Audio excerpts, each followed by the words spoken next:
time, my friend, since we have been live on, since we've been live on Anything. YouTube on anything. It's actually been Dylan, especially for you because we obviously do NFL and obviously now Premier League. And the last time we went live was for the NFL draft, and that was in April. And you weren't on that. I wasn't on that. So it's been a very long time. I actually know when my last live stream was. My last live stream was Tom Brady's fake retirement. Was that it? That was my last live stream. Jesus. That was a very long time ago. Dylan, how are we feeling? I'm excited. Talk ball. It's always fun. Yeah. Obviously, very excited. Premier League match week 2. Great week. So obviously the Chelsea game just ended. We still have Arsenal and Crystal Palace tomorrow. Obviously, for all those joining us on the TikTok live, we're live on YouTube. The link's in our bio. So if you guys want to talk to us on YouTube, make sure you guys go hop over there. Kean McDermott. Welcome in, everybody. Damn, we have 15 people on TikTok. I don't even know. Wow. First time going live there, but yeah. So Dylan, how do we feel? Obviously, we can talk to a couple games. I think this was the more interesting week, this compared to match week 1. Definitely. We have 54 people on our TikTok. Wow. Hello, everyone. For all of you, now 91. For all of you on, make sure you guys go hop over, now 117. Go hop over to our YouTube. The link's in our bio. Bro, 134. Dylan, why have we not been doing this on TikTok? Welcome in, everybody. Wow. Make sure you guys follow us. What's up? If you guys are here, make sure you go and jump over to our YouTube channel. It's linked in our bio. We're talking Premier League over there. You can ask us any questions. 211 of you in here, so please go hop over to the YouTube. That's actually insane. I don't know. We need to go live on TikTok a lot more. So make sure you guys go over there. Name a soccer player for an edit, someone said. Name a soccer player. All right, I got it. Edit. Gabriel Martinelli. Soccer player for an edit. Do Shabashlai. Do Dominic Shabashlai for everyone. Can you give my brother a shout out? Oh, see this guy. He said, I'm not gonna say it because it's one of those names. Yeah, Dylan, it's one of those. I don't see it, but I make sure you guys. Dylan, we have almost 300 people. Make sure you guys go hop all over to the YouTube. But Dylan, we'll get into the first game. Obviously, what game? We can talk about kind of whatever you want. I guess we can talk about the most recent one, Chelsea and West Ham. Obviously, great game. West Ham come out with the win.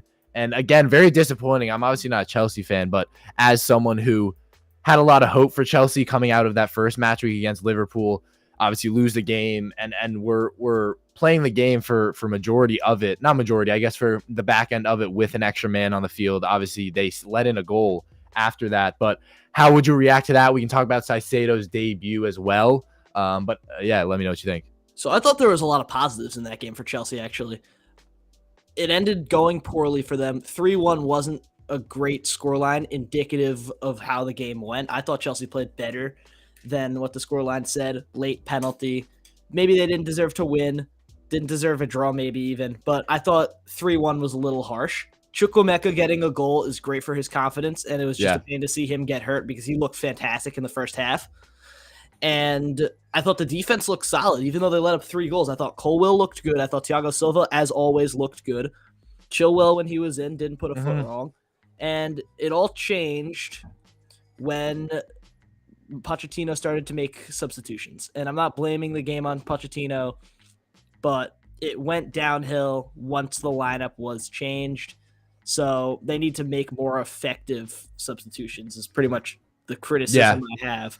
Caicedo came in at the wrong time. I would have liked to see him maybe a little later in the game. But overall, I haven't even talked about West Ham yet. I thought they played a great game. They did exactly what they needed to throughout the entire 90 minutes.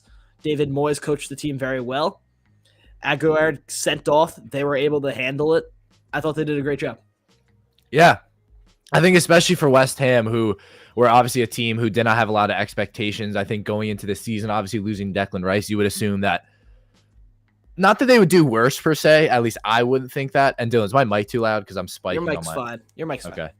But that's kind of where I was at with that, was that, obviously West Ham, when you kind of look at their expectations for this season, I wouldn't say it was much higher than last season, obviously after losing Declan Rice, but I think they were fantastic. I think the way they instituted Paquetá into that game, he was annoying everyone. He was being a classic Brazilian, flopping around, but it worked. He pissed off a lot of the Chelsea players. He drew a ton of yellows.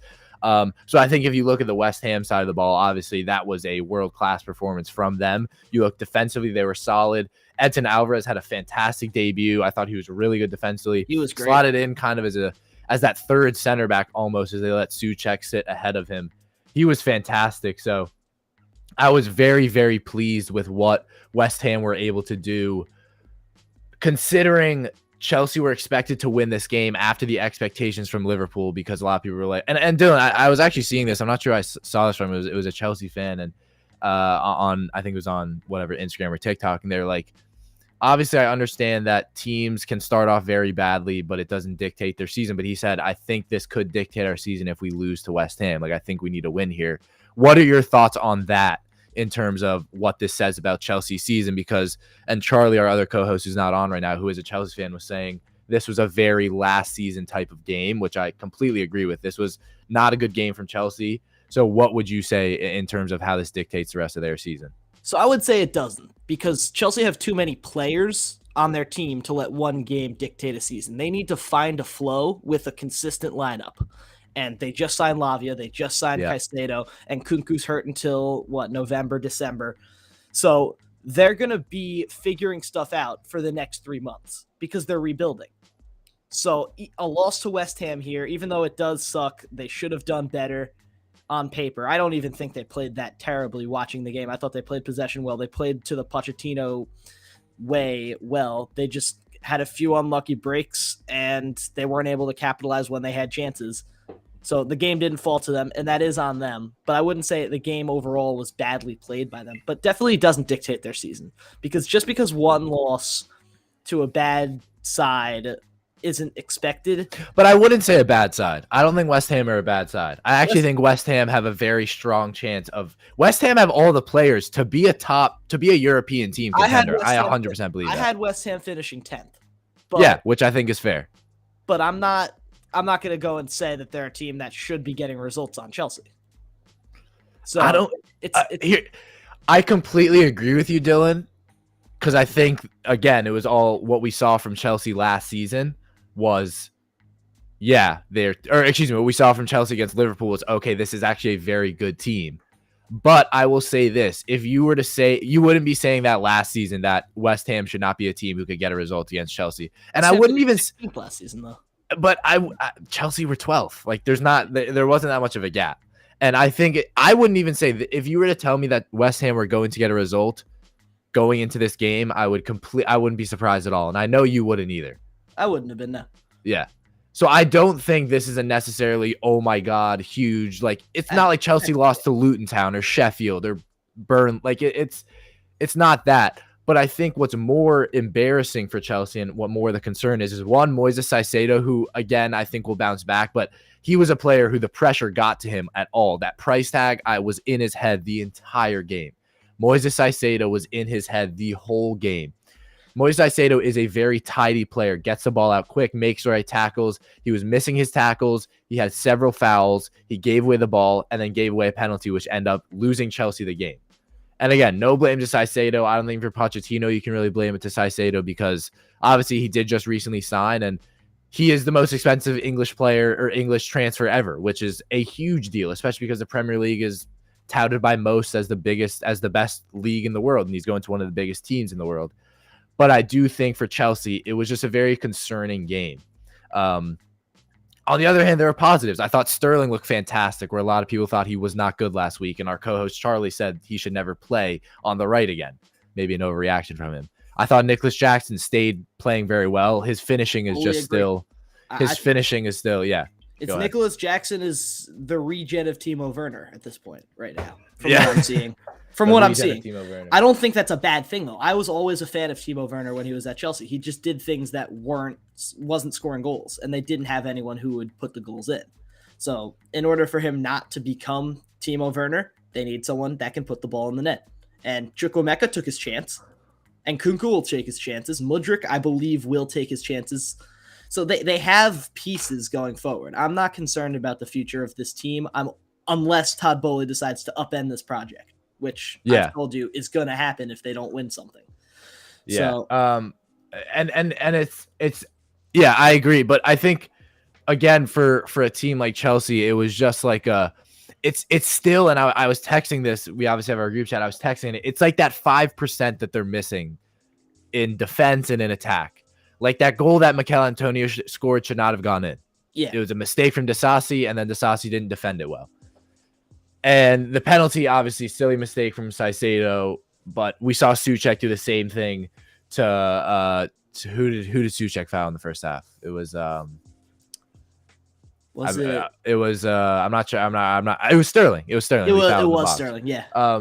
So again, like those mistakes obviously happen, and for Chelsea was in a decisive part of the match. But I think again for Chelsea, in my opinion, the more concerning thing was the players. Like whatever about the result, but to me it was just a very reminiscent game of last season when you just look at players just not really wanting to be there. You could see bickering between the team. I again, sorry, I'll let you go, but it was disappointing for me. I'm not as concerned about the players just because they have so many of them. So you see bickering between Axel Disasi and Enzo Fernandez. I know that's just like, I'm not saying that happened. I'm just saying as an example, replace them in 5 seconds. Sorry, someone said name a car for an edit. A Honda Civic. Got it. Good car. But I'd like to go on to the next game. Let's talk about Aston Villa absolutely pummeling Everton this morning. Yeah, so Dylan, I want your take on this. I wasn't able to watch the full game. I want to hear what you have to say about Everton. But again, we talked about this. You weren't on last week's podcast. We talked about how Aston Villa will be fine after their thrashing against Newcastle. They go do it straight back to Everton. But I was not surprised by Aston Villa taking out some of that anger. But yeah, what do you have to say? It's what happens when you're playing a defensive style of game and you can't hold on to the ball, which is what you'd expect going into this game. You're away against what should be a top half team. And then you waste every opportunity you have in an attacking position. Obviously, they're going to come back and counter. Obviously, they're going to get their chances. Eventually, they're going to overrun you. So Everton had nothing going for them all game. Anytime they got the ball in the attacking third, they'd give it away within seconds. Leon Bailey, his goal off a defensive mistake. Jean Duran, MLS legend, by the way. I knew that. Yes, again, sir. Everyone here, if you want to, when I'm quiet, if you want to hear Dylan Shalom, go hop over to the YouTube link in bio. You'll hear us talk. But Dylan, continue. Sorry, I don't mean to keep interrupting. Yeah, no problem. No, I know TikTok got the viewers. But a fantastic game from Aston Villa. I'm not going to sit here and rip on Everton for the full time because Aston Villa bounced back from losing by 4 to winning by 4. So that on its own takes so much bounce back ability, and that's fantastic on the part of Unai Emery, fantastic on the part of Aston Villa. But Everton, they've got to look out for themselves now because they showed today that they can't play Dyche ball to the extent that they were able to last season or to the extent that Dyche was able to do it at Burnley. They don't have the personnel, they don't have the players, and they don't have a number 9 that's able to hold the ball up, which is the most important part of that game. Dominic Calvert-Lewin, he's going to be out for the foreseeable future now. Concussion, cheek contusion. Oh, I didn't see. Did that happen in the game? Yeah. Mm-hmm. Danjuma's the replacement. Maupai's the replacement. Whoever they end up playing as that replacement doesn't do the job Calvert-Lewin does holding the ball up and doesn't do the job getting in behind either. So Danjuma should be starting, in my opinion. I fully agree, but I think he should be on the wing. I don't think. Yeah. So, they're going to struggle. That's basically the whole point of what I'm saying. And I mean, they're going to struggle, and they're allergic to relegation, but let's see just how allergic they are. Yeah, I think we see just how allergic they are more and more every single year. But I will – actually, I was going to say Everton have made the moves to stay up, but I actually don't agree. I was thinking of Bournemouth. Bournemouth. I would – yeah. We have a question, though, and I've already voiced my – I don't know if you've seen, Dylan, on our social medias. I've very much voiced my opinion on the McAllister red card, but I would like to get your take on it. If you saw, kind of what happened. So I don't think it was a terrible call. I don't think it was a red card, but I'm not appalled by the decision because I saw malicious intent in the tackle. No, you didn't. No, you did not. No, you didn't. He was going in so aggressively into that. What? I thought What that did you watch the tackle? Yes. Did you hear the commentators? In no way was it. I can agree with you saying, okay, maybe the call by rule book makes sense. If you think that was a malicious tackle, you did not see the tackle. You need to watch it back. In no way was that malicious. It was a little bit malicious. I don't think it was a red card just because I don't think it was like it happens every game. That's not a inordinate tackle that should be resulting in him being sent off. But I saw a little bit of malicious in there. I want to ask you this though. I made the mistake of saying knowing McAllister as a person when I talked about it. I do not know McAllister.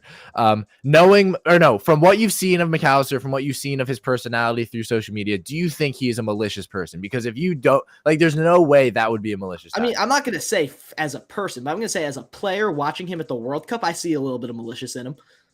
He's got that little fighting spirit in him. It's not a bad thing. It's a great trait of his game actually because he goes really hard to win the ball. But I see it a little bit, and he just mistimed it. It's not an indictment on his character. I completely agree that he mistimed it, but I think that was very much a going for the ball, head up, and I don't think that was a red because it was his studs skimmed him, and I know those Dylan, we both play soccer. The ones where the studs kind of skim you hurt. It hurts, yeah, bro. They hurt so much, but it's just in my opinion, I thought it was very, very soft. And you saw when a player goes in and has a bad tackle, no matter how innocent they seem to be, you can always see in their face that might have been a sending off. McAllister was like, oh, sorry. And then he saw the red and was like, what? The reaction from him, I think, kind of shows that he didn't. I agree. Most times that would not be a red card, but I'm not appalled by the decision. I saw it. It takes me, but it's not like I would be appalled by the decision if we lost the game. It takes me a lot to be appalled by anything. I wasn't appalled. I just thought it was a very bad call, and I don't think that a lot of people are commenting on the videos that we did in it that they should be able to appeal it. I don't know if you can do that, but I think if Liverpool can do that, they very much should. They can do that, and if I was Liverpool, I would do that because I think there is, especially given the outcry, the FA is willing to go back on that and let him play next game. Yeah, and that's exactly where I'm at with that because I feel like I don't know. I think it's one of those things where it's just look, it didn't obviously disrupt the game per se in some huge case because Liverpool went on and scored another goal. I don't know what it is about teams getting red cards and then going and scoring another goal. And actually, dude, you know what I just thought about? Literally the exact same thing happened with West Ham. Yeah, up 2-1. Yeah, so that's kind of the one thing where I'm at with it is that that's why I'm not super upset because we arguably played better when he got sent off than we did with him on. So that's the only reason why I was kind of like, okay, I'm not gonna, be outraged, but I thought it was a very bad call. But again, it's neither here nor there. The call is done. What I'm actually more mad about is that takes him out for 3 games, and no matter whether that was a red or not, that's not a 3-game ban, and that's actually what I don't like about it's because it's all straight reds are minimum three games. If they're very, very bad, you can extend it, but that's not a 3-game ban. That's gonna get appealed. That's gonna get appealed, and they're gonna let him play. I fully believe that. Let him play after a game. I mean, he can't play next game. Yeah, no, I know. After the one though. Okay, so all right, and if that's what happens there, then I can deal with that. If that's how it goes down, I can deal with that. But let's talk about Brighton. Let's talk about them. They lose Caicedo, they lose McAllister, they lose Robert Sanchez, and again and again, prove that they can replace these players with literal nobodies and win. 4-1 against Luton. Did you doubt it though? Did you doubt it? No, I didn't. 4-1 against Wolves. Julio Enciso. Who is Julio Enciso? Give me a background on Julio Enciso as a player. He's from Paraguay. He's from Paraguay. He is 19. He is 19. Or maybe he's 19. He's number 11. There you go. He's number 10, or is he number 10? Okay, but Dylan, I agree. Yeah. You're right. Nobody knows anything about these players before they got there. I hate being the guy that brings this up because it annoys me when people bring this up, but Kaoru Mitoma, he was a college student in Japan. Yeah, they brought him over, and he became one of the best wingers in the Premier League. Yeah, that run was okay. That was some horrific defending, but Yes, nevertheless, it was a yes. very good goal. But like Evan Ferguson, just some random Irish dude. Put him in the first team, and he's scoring goals. Like Joao Pedro, he's one of the 10 Joao Pedro professional soccer players. Okay, Joao Pedro, that one makes sense. He was a record signing. We knew who he was. Very good at Watford. Yeah. No, I agree. I completely agree with you. But I mean, they're a team. Dylan, there's a reason that Brighton have made like $1 billion selling all these players. They have. But the thing that I don't understand is if they're doing this again and again, who is finding these players and why aren't Man City, Liverpool, Bayern Munich going and signing either these scouts or whoever is going and finding these players? What it is they have the scouts in South America and they have the scouts in they have scouts everywhere, I'm sure. But I think they've mostly made their money, I feel like, in South America. McAllister, Caicedo. Yeah. Probably gonna be Enciso in a year. Eventually, Pervis Estupinian as well. Yeah, Estupinian, yeah. I mean, he's 25 though, so he's not like insanely young. They got him from Villarreal last season. That was a great signing on their part. Yeah, exactly. Again, they make Marc Cucurella from La Liga become a fantastic left back, sell him, and then go get another left back from La Liga and make him fantastic. They just have, and De Zerbi said it in his press conference this week. You could take all of our players, but you can't take our soul. Yeah, and Dylan, you know what? That is the difference between a team like Chelsea and a team like Brighton. Is because a team like Brighton has that mentality, has that soul, exactly, and Chelsea just don't have it. Fans at Brighton, they were championship team for years. They had their time with Anthony Knockart and Glenn Murray, and they made it up to the Premier League, and they haven't gone down. So did you say Anthony Knockart? Knockart, yeah. Anthony Knockart? Knockart. I'm never gonna. Knockart. I know. Dude, let's talk about Man United. Okay. Good heaven. As a Liverpool fan, I love it, but God, they look terrible. I was seeing this thing the other day. Fernandes put that chance away in the first 20 minutes of the game. They win. That's how confident I am that Tottenham are not good, first off. And that's how confident I am that goals change games, which is just common knowledge. But Tottenham did not play a good game in the first half. They didn't play a good first half. At the end of it, I think they did. I think they were dominating at the end. They started to pick up, but they didn't play well. I'm not gonna give Tottenham props where they don't deserve them. And I've been a top 1 Tottenham hater throughout this entire process. I have them finishing 12th. But yeah, Man U just didn't look like a real team. They were disconjointed. They were fouling recklessly. Ten Hag didn't seem to have control over the guys on the field. Mason Mount was awful. They were all awful. Besides Onana made very good saves. Wan-Bissaka looked good Wan-Bissaka and Varane always looks pretty good. But like even Casemiro who is Mr. out of place, and he's Mr. Consistent. It wasn't a good game by them. And credit to Postecoglou, who made his adjustments all over the field at halftime and got them through that and won them the game. But what was Man U doing?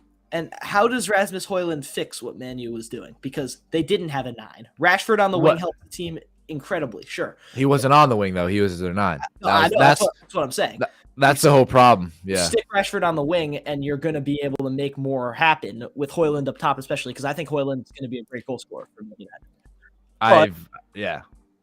That's the hope. Until he gets back, and we don't know what his injury is, a back injury, but we don't know what's going to happen with that. That could be up until November, for all we know. So you're not going to be able to go playing Marcus Rashford as a forward or starting Tony Martial or playing Facundo Pellistri. You don't have that luxury if you're Man United. You're going to get fired if you're not winning games by November, if you're Ten Hag. So even though you just signed Højlund, you either figure out what the hell his injury problem is, or you go in and buy a quick fix. Buy yourself an Edison Cavani from 2 years ago and see what you can do for that next couple games, because you can't be playing Rashford up top. Sancho in the false 9 failed. Anthony in the false 9 failed. No, Sancho. Well, they haven't played Sancho there yet. They have last season. They did it in preseason. No, in preseason they did it and it worked. Nah, they did it last. That's sure. Preseason, sure, but they did it last season a few games and it didn't work. I don't know. I think at any point you gotta try something because it's obviously not working for Rashford there, so they have to do something. My whole thing is Anthony is terrible. We've talked about this at length. I mean, he's very, very, very bad. And it's not like okay, this was a couple games. Like, he is consistently horrific. I don't remember the last time I was impressed by him. I don't remember it either. And players like Anthony, flair players. Why were we excited? Why were people like, wow, I saw this dude spin. He's so good. There's no effective use to that move. I will say he hasn't done that in a while because people got thank God very quickly. But he just doesn't really do anything, and he has 1 foot. And yeah, it's just he doesn't belong in the lineup anymore. I would like to see them play Amad Diallo when he's healthy over him. And who the hell is Pape Mateta Sarr? Where did that guy come from? He was there last season. Actually, he was. I know. He was horrendous last season, but he played very, very well, very well. His first goal since 2021 against Strasbourg for Metz. Yeah. Test my knowledge, Dylan. You're supposed to be the no. That's the type of thing I would know. I didn't know that, but that's the type of thing I would know. I know. I knew he was on Metz. I didn't know he played that game. I only knew that because the one thing I do have is I actually, at least for sports and like numbers and stats, if I hear it, I can kind of remember it. So I heard it with the commentator yesterday, but yeah, I mean, look, for Tottenham, fantastic. Obviously, extremely disappointing season. You win a big game, first game at home without Harry Kane. James Maddison might be the signing of the summer. He has been fantastic, and it makes so much sense why he's playing so well. He fits that. And what we were talking about, and we talked about this a lot when we did our podcast, kind of on like, it was one of our first ones doing the Premier League when we were talking about some of the recent signings. We talked about Maddison. And the one thing that I think Charlie was saying, maybe Sturridge, was, he needs to play on the right. That would have been very, very far from the answer, because he has been incredible as that 10.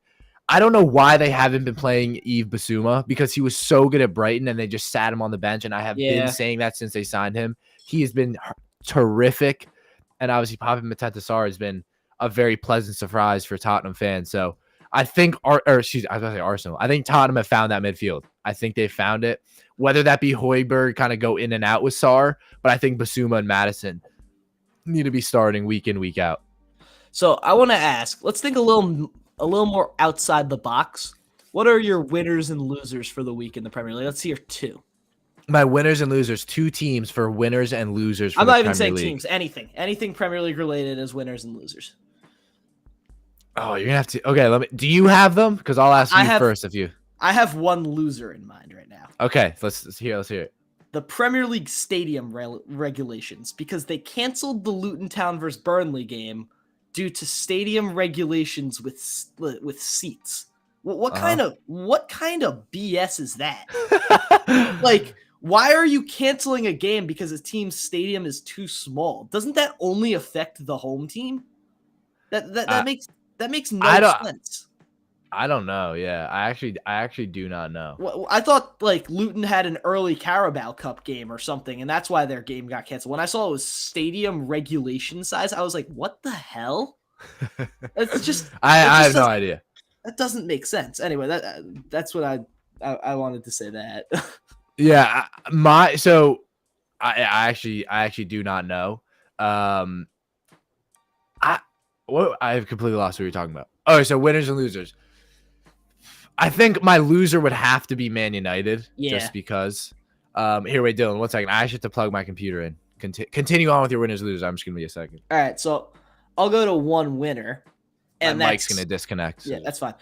Unai Emery, that's a winner for me. Yeah, I think Unai Emery was able to fire up his team going into their first home game of the season and make them look like a fantastic Premier League team, beating on the lowly Everton very easily.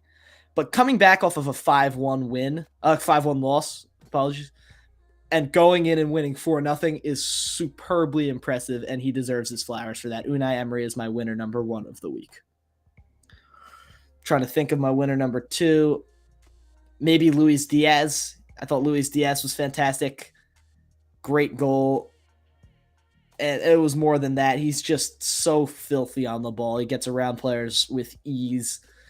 He's the closest thing in the Premier League to what there was with Hazard right now in my eyes. So I think Luis Diaz is going to be my winner number 2. And now I've just got to pick out a loser. I got to think a little more outside the box because I've been a little bland with those 2 picks. Let's see. Loser number 2.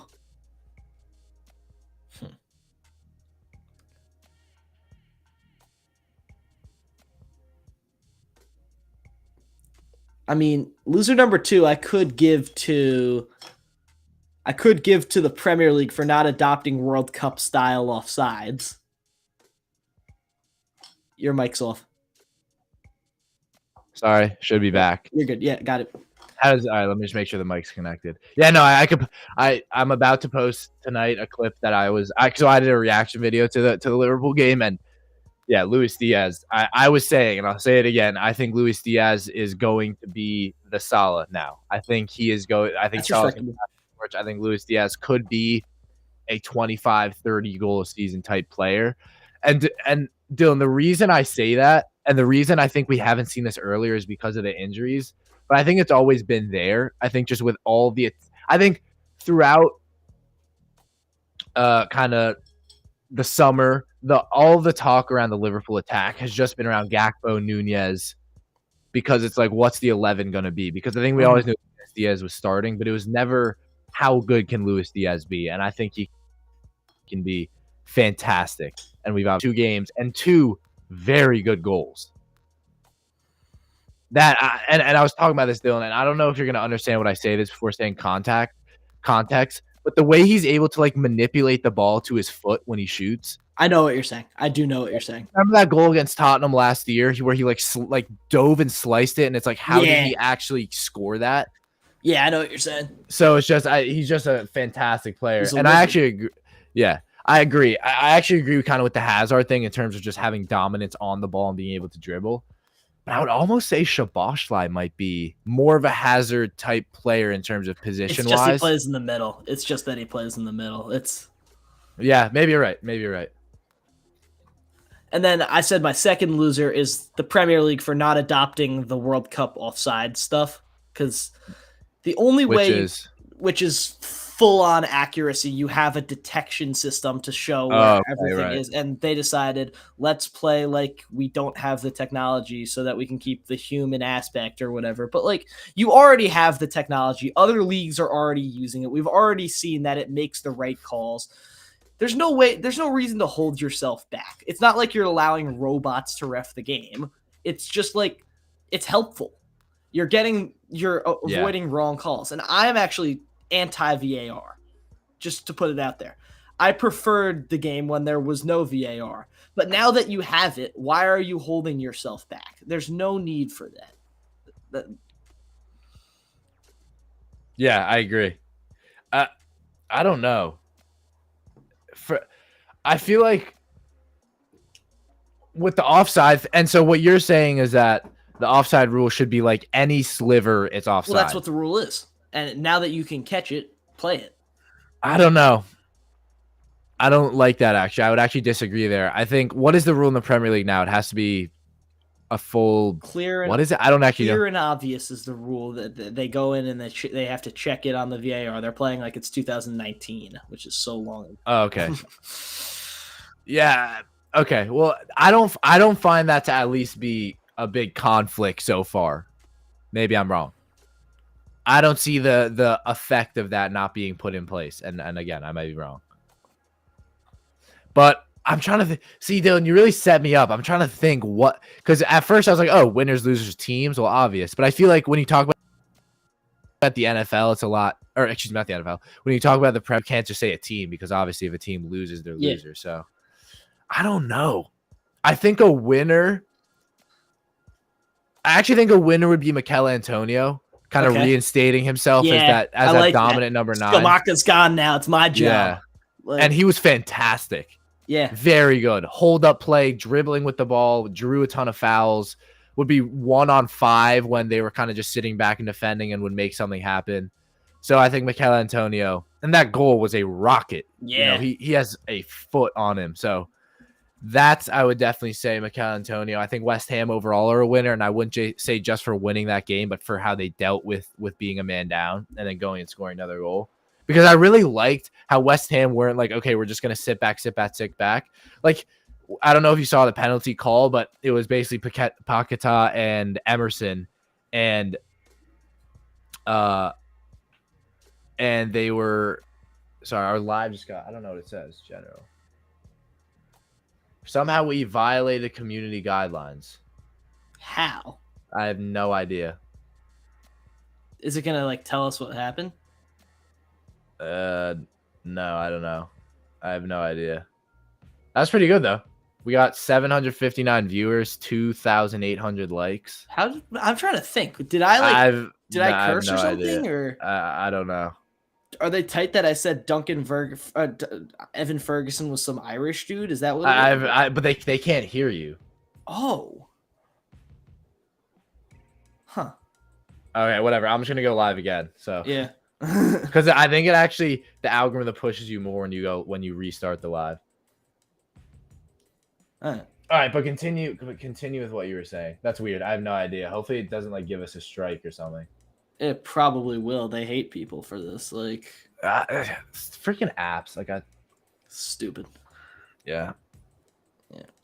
And now it's saying that we can't go live. Yeah, our live access got suspended. Why? Yeah, we can't go live until tomorrow. What's 15:55? What time is that? You subtract. It's 3:00. Oh wait, it is 3:55. 3:55. Okay, so Dylan. I don't know why either. Sorry about that. So now, how many people we got in the YouTube stream? I actually can't see. Let me check. Do a quick little check. See what we've got. But yeah, I don't know. I think ultimately, there's nobody here. Damn. Yeah, I don't know, but I think ultimately, I don't know what. Sorry, what were we talking about? We were talking about winners and losers. Do you have any more? I gave my 2 of each. I'm trying to think of another one now, but Dylan, the thing with this live stream though is that it'll get viewers after we're done. You know what I mean? Yeah, that's true. That's true. Yeah.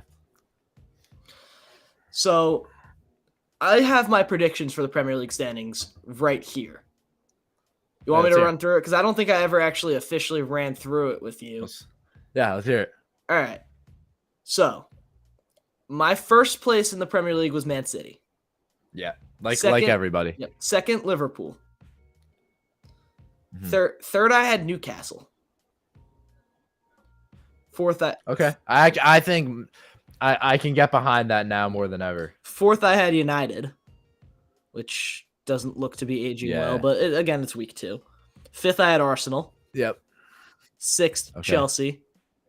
Seventh, Brighton. Eighth, Villa. Ninth, Brentford. 10th, West Ham. 11th, Bournemouth. 12th, Tottenham. 13th, Palace. 14th, Fulham. 15, Burnley. 16, Wolves. 17, Everton. 18, Forest. 19, Sheffield. And 20, Luton.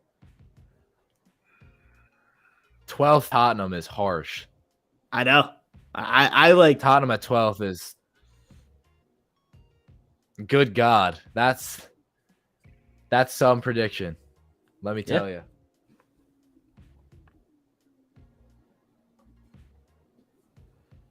They earned it. Yeah.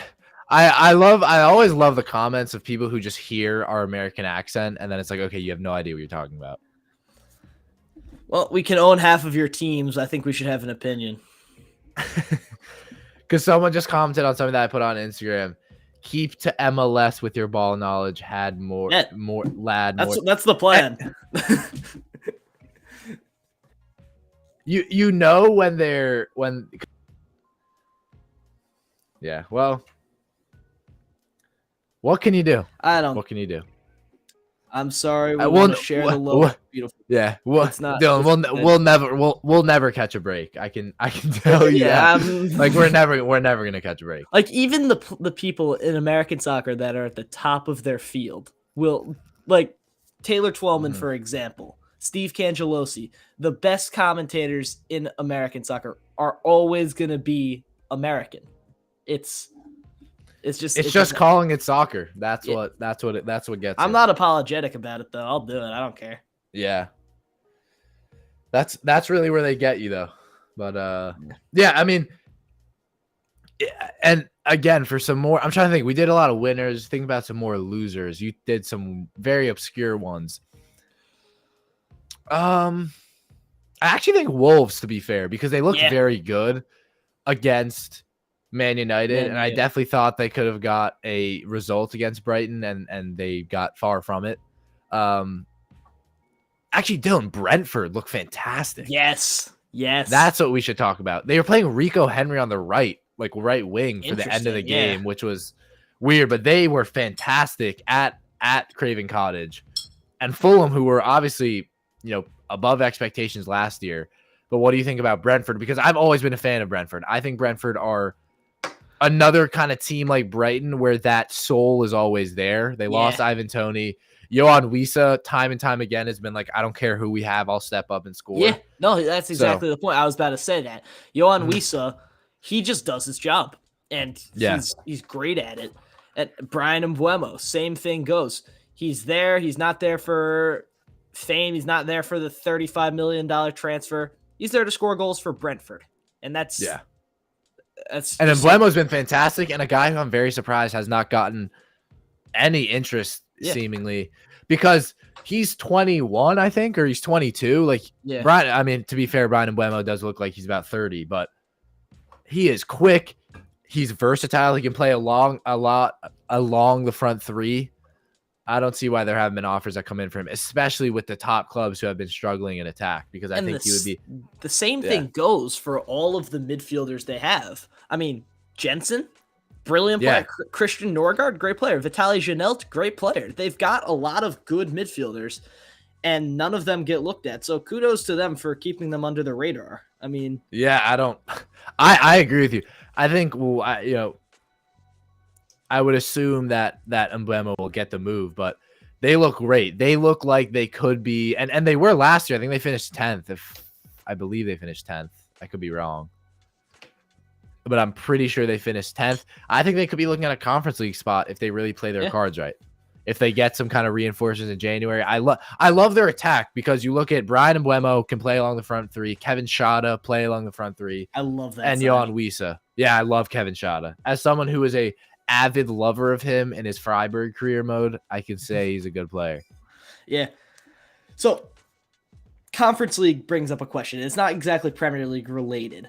I just want to test the waters here. What's your opinion on the Conference League, just as a concept? That's a good question. I like it. I think it just adds. Okay, I was gonna say I think it just adds money, which why would I care about that? But I understand why leagues are doing it. It adds another incentive for a team to be like, oh, 7th place or 8th place actually matters now. Exactly. That's what I see. And if you're a fan of Tottenham and they're in the Conference League and you're going and playing against Wisła Krakow, obviously you're going to be annoyed. But if you're a fan of everybody knows the all famous team Wisła Krakow. That is actually. Is that actually a team? It's a team in Poland.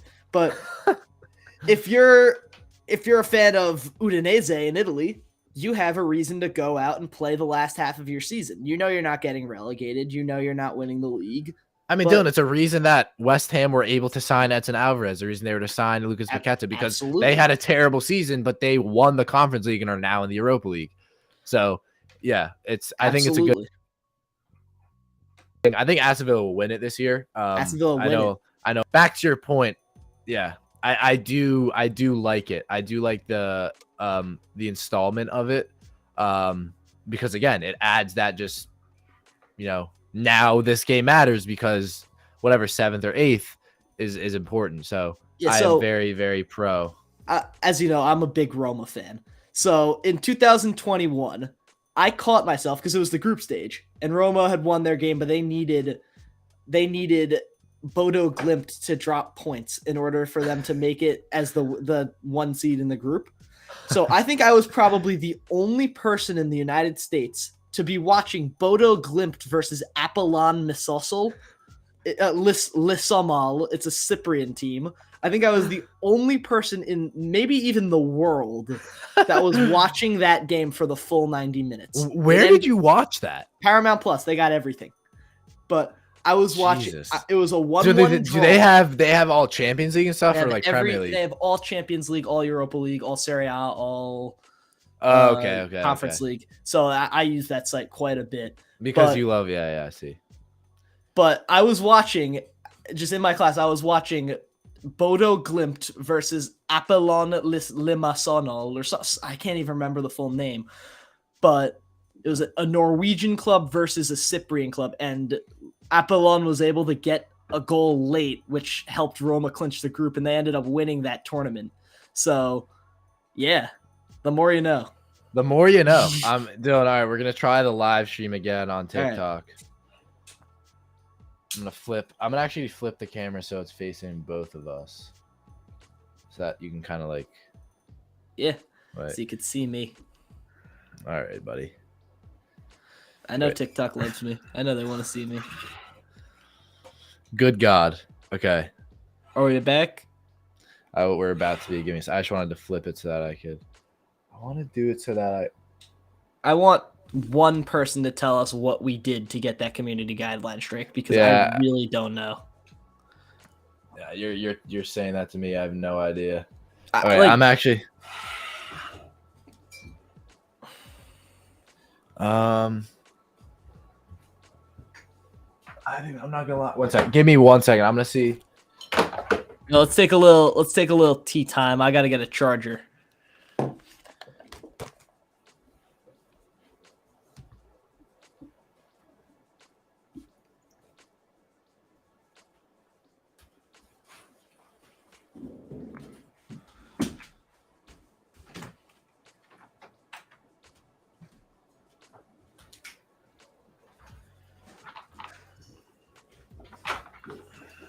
All right, I'm just gonna.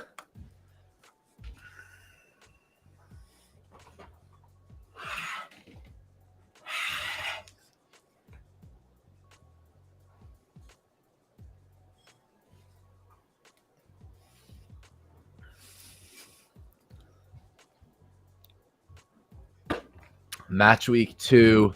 We'll wait for Dylan to get back.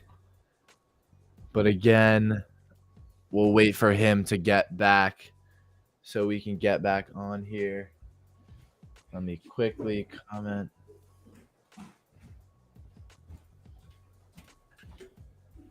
What's going on, everybody?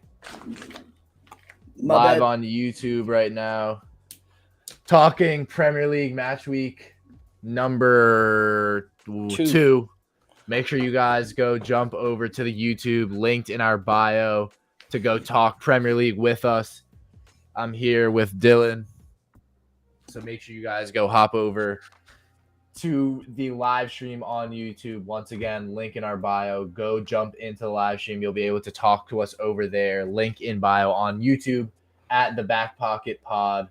Make sure you guys go say what's up. We want to see you all over there. But back to what we were saying, Dylan. Anything? So again, Brentford, any more winners or losers that you can think of in Premier League? Now that I'm thinking about it,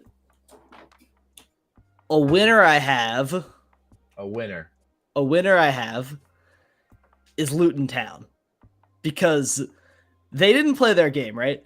But they got to Everyone, make sure on YouTube right now, live on YouTube, go join me and Dylan on YouTube right now to talk Premier League match week 2 on YouTube at the Back Pocket, link in our bio. Everyone in here, go to our YouTube at the Back Pocket, link in our bio to talk to us about the Premier League. If you must, you can comment stuff here, but make sure you guys go jump over there. Someone said play. What's up? What's going on, Oliver? I love Mexico. How are ya? Play me in FIFA. I'd love to.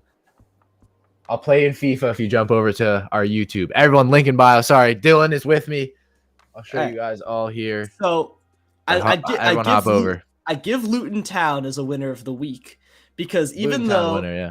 the stadium, that the whole thing about them not being able to play, as stupid as that is, they got to see Everton get pummeled, Wolves get pummeled, and Nottingham and Sheffield, apologies, Yeah. play each other to death in a horrible game. Yeah. So they got to see that there are 4 other teams in the league that they can compete with. So in a way, I have them as a winner. Yeah. Once again, everyone, YouTube, link in bio. Sorry, dude. I just gotta do it when it spikes, you know? Fully link in bio, YouTube. Everyone, go check us out. Link in bio on YouTube. We're live talking Premier League Match Week 2. So make sure you guys go jump over. But yeah, sorry. What were you saying? So I'm saying Luton's a winner just because there so many teams played terribly this week, and there are teams they can compete with.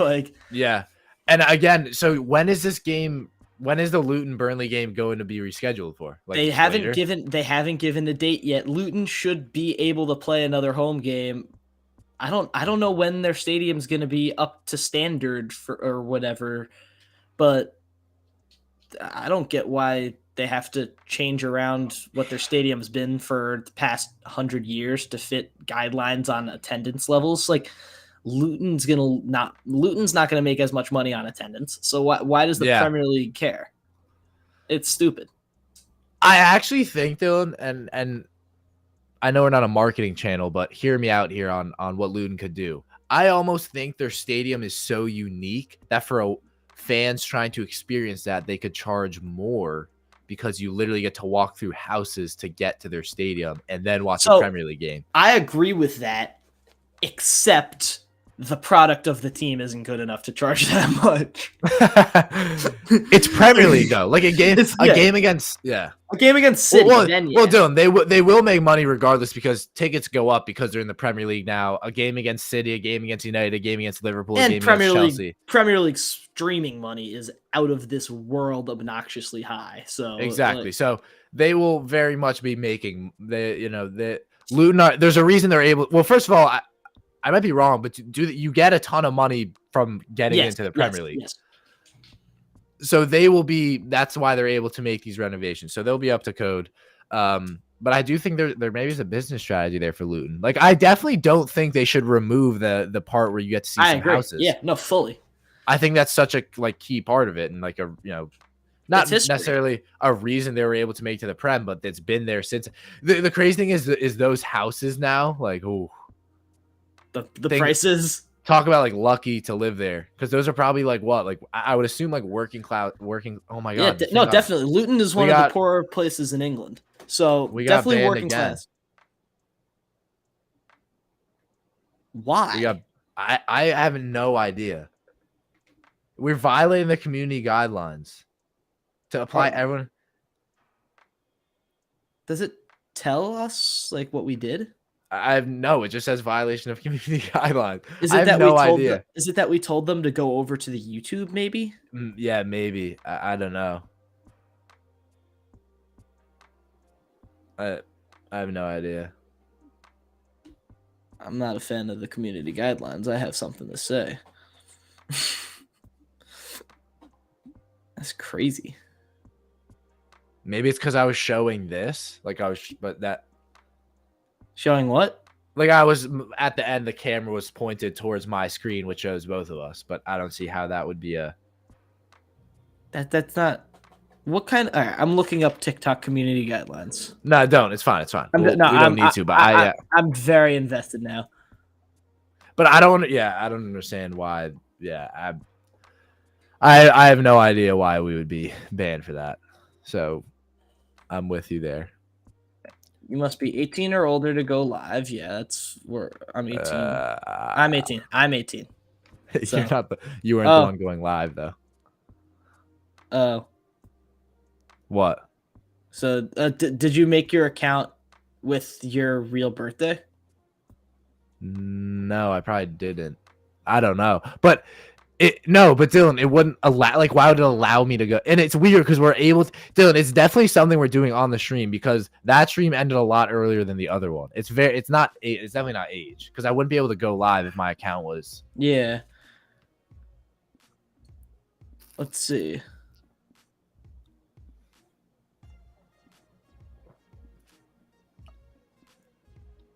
No. All right. Spreading misinformation. No, we were not doing that. Fake engagement. No.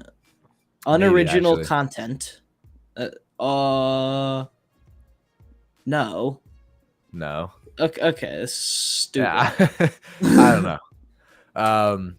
Well, what can you do? what can you do? Dylan, do you want to wrap it up there? You still want to stay on? It's up to you. Let's wrap it up. We got nothing. We'll to wrap say. it up.